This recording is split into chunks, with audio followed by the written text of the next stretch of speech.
у вас резкие перепады настроения, у вас бессонница, вы постоянно пребываете в каких-то приливах.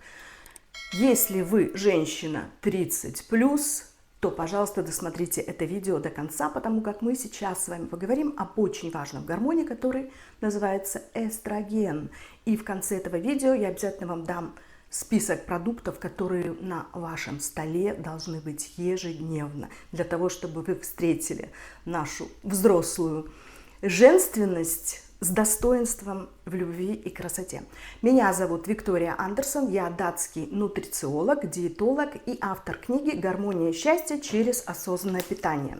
Кстати, в своей книге, те, кто уже купил, на 137 странице я очень-очень подробно рассказала доступным таким языком об этом самом гормоне эстроген. Этот гормон, он отвечает за нашу кожу, за блеск волос и глаз, за наше настроение, за нашу сексуальность, в конце концов, за желудочно-кишечный тракт, за работу нашего кишечника и вообще за распределение жировой массы, и более чем за 300 функций отвечает всего лишь этот один гормон, который называется эстроген. Когда мы молодые, то многие из нас думают, что мы просто-напросто даже бессмертны. И, естественно, у нас все хорошо в организме работает, все слажено, и этот самый эстроген, пик его выработки приходится на где-то 18-20 лет. Он вырабатывается нашими женскими яичниками, которые буквально с каждой овуляции начинают угасать. Это как бы это страшно ни звучало, но с каждой нашей менструацией, овуляцией функция наших яичников угасает.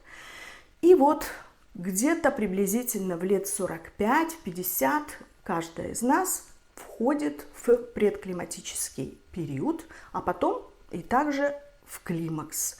Но, к сожалению, сейчас по последним данным Всемирной организации здравоохранения, климакс очень и очень помолодел. И уже многие женщины в 36 лет входят в климатический или в предклиматический период. Это, конечно, жутко, потому что я помню, моя прабабушка, она родила ребенка в 56 лет, без всяких инсемиляций.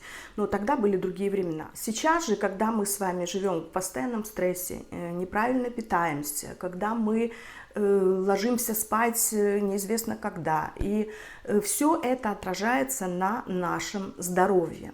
И чтобы вы понимали, генетика отвечает всего лишь на 20% за нашу молодость, а вот эпигенетика берет на себя все 80%. А что такое эпигенетика? Это наш с вами образ жизни, наше питание, наша активность. То есть вся наша жизнь в наших руках. И мы с вами обязательно должны заботиться о своем здоровье женском с молодости. Вы, наверное, все когда-либо встречали женщин, которые выглядят на 10 лет старше, чем их возраст. И также, может быть, встречали тех, которые выглядят на 10 лет моложе. И почему? Одна женщина выглядит очень хорошо, а вторая гораздо старше своего возраста. А за все это, опять же, отвечает наш прекрасный гормон эстроген. После того, как мы, женщины, входим с вами в этот предклиматический период, то этот гормон уже не может вырабатываться яичниками, как мы ранее говорили, но на помощь ему приходят наши надпочечники. Ура, ура! И они начинают вырабатывать вот этот самый гормон. Но те женщины, которые в молодости, например, имели какие-то ночные вахты, плохо спали, жили в постоянном стрессе или жили с какими-то абьюзерами, то их надпочечники, они уже истощены тоже, то есть они уже изношены. И поэтому у таких женщин выработка этого гормона, естественно, очень и очень нарушена и замедлена. Поэтому необходимо всем нам обязательно после 30 лет добавлять фитоэстрогены из продуктов питания. Где они находятся? Это прежде всего семя льна. Это must have. Каждая женщина должна обязательно в своем рационе иметь этот продукт. Вы можете печь хлеб из семени льна. Смотрите, кстати, мой канал. Я ссылочку дам под этим видео, где мы с вами готовим только полезные блюда, всякие протеиновые хлеба. И вот там тоже, кстати, есть у меня хлеб из фасоли, которая также очень богата фитоэстрогенами. То есть все бобовые, это фасоль, мэш, горох, должны присутствовать в вашем рационе. Зелень. Обязательно. Каждый прием пищи должен у вас начинаться с салата. И в этот салат добавляете прям горсть, пучок какой-то зелени. Это чудесный компонент, полон минералами, витаминами, и это пойдет вам только на пользу. Масло из семени льна. Поливайте свои вкусные салаты именно этим маслом. Жирная рыба очень и очень полезна и должна быть на каждом столе. Все виды капусты. Брокколи, цветная капуста, белокочанная капуста, конусная, все это тоже включите в свой рацион. Обязательно добавьте витамин D, масло печени трески, это чудесный компонент, который необходимо иметь в вашем рационе вместе с омегой-3. Абрикосы, персики, орехи. Тоже готовьте всевозможные блюда, посыпайте те же самые свои салатики, делайте хумус или лобио из той же фасоли и приправляйте все это специями. И если вы добавите все эти вышеперечисленные продукты, вы сразу же начнете себя гораздо лучше чувствовать. Нашу жизнь можно сравнить с самолетом, в котором сидят пассажиры и также пилот. И пилот как бы нажал на кнопку старт, и самолет летит на автопилоте. Но если, не дай бог, что-то случается, то, естественно, пилот включает ручное управление своим лайнером и делает все для того, чтобы самолет приземлился безопасно для всех пассажиров.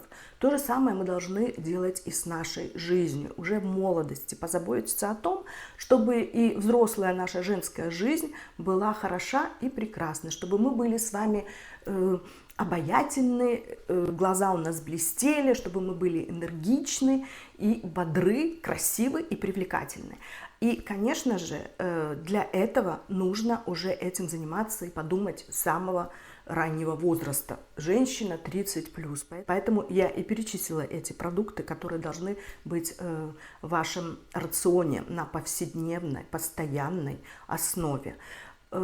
Конечно же, необходимо обязательно убрать все быстрые углеводы. Это все булочки, пироженки, белый рис, белые макароны, картошка. Все это мы должны убирать. И если вы даже себе это позволяете, то, опять же, иногда все можно. Да? Так что, дорогие мои девочки, женщины, бабушки, позаботьтесь о своем здоровье. Научите своих детей, дочек, внучек о том, как заботиться о своем здоровье с молоду. И тогда они в тот момент, когда подойдут к такому возрасту взрослому, будут себя чувствовать хорошо и будут счастливы.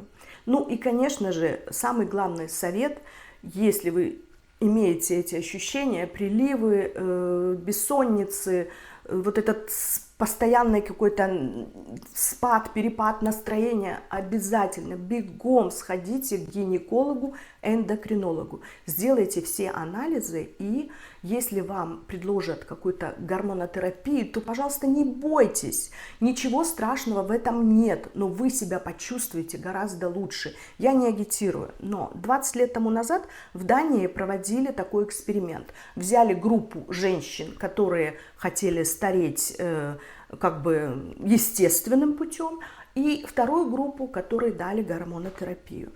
И потом в течение 10 лет они наблюдали за этими женщинами. Что выяснилось? Те, которые старели естественным путем, они выглядели гораздо старше своего возраста.